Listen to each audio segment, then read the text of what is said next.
mystery. This is coming from Genesis 42, verse 36 through 38.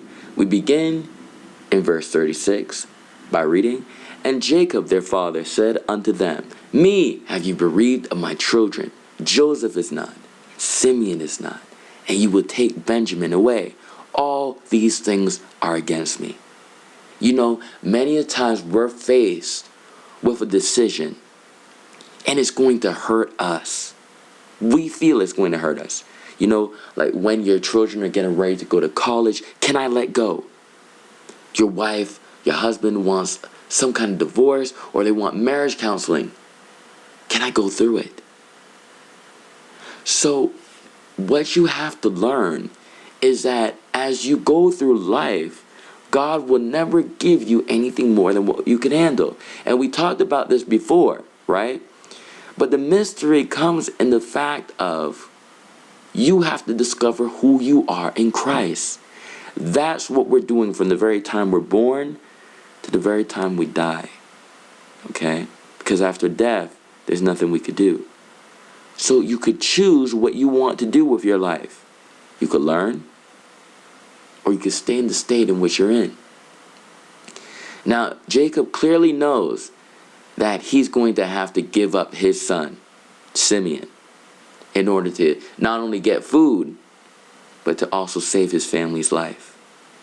So he understands, as we read in the beginning, he's given a glimpse of something he has to overcome.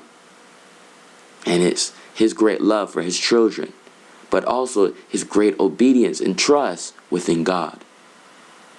So he has to connect with God to an even greater, deeper level.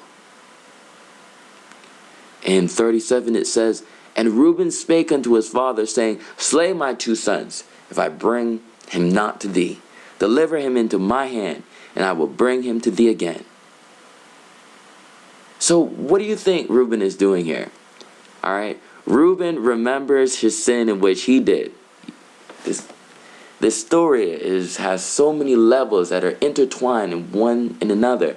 Reuben slept with his father's concubines, which is something you should not do according to the law. He knows that. He's Jacob's first son. Okay? And he's looking for an opportunity because now he's looking at life through the mirror of his past and saying, what can I do to get closer? This is my opportunity to get closer to my dad, to ask for forgiveness from my dad. Okay? It says in 38, "And he said, My son shall not go down with you, for his brother is dead, and he is left alone. If mischief befall him by the way, in the which ye go, then shall ye bring down my gray hairs with sorrow to the grave." Okay? He already knows that Reuben sinned against him. You sinned against me once. The sin was too great. I can't forgive. Now, as you keep reading, you understand that Jacob does allow his son Benjamin to go down to Egypt. But what we have to understand in this mystery is that my son shall not go down with you, meaning one person, meaning he's speaking to Reuben, not to the rest of the brethren. So he understands if you've done this great evil, sinned against God, because this is written down in the commandment that you shouldn't discover your father's skirt and sleep with your dad's concubines, which is the same interpretation. If you've done this great evil against God and towards your father, why would I put my son into your hands? So no, he didn't forgive him.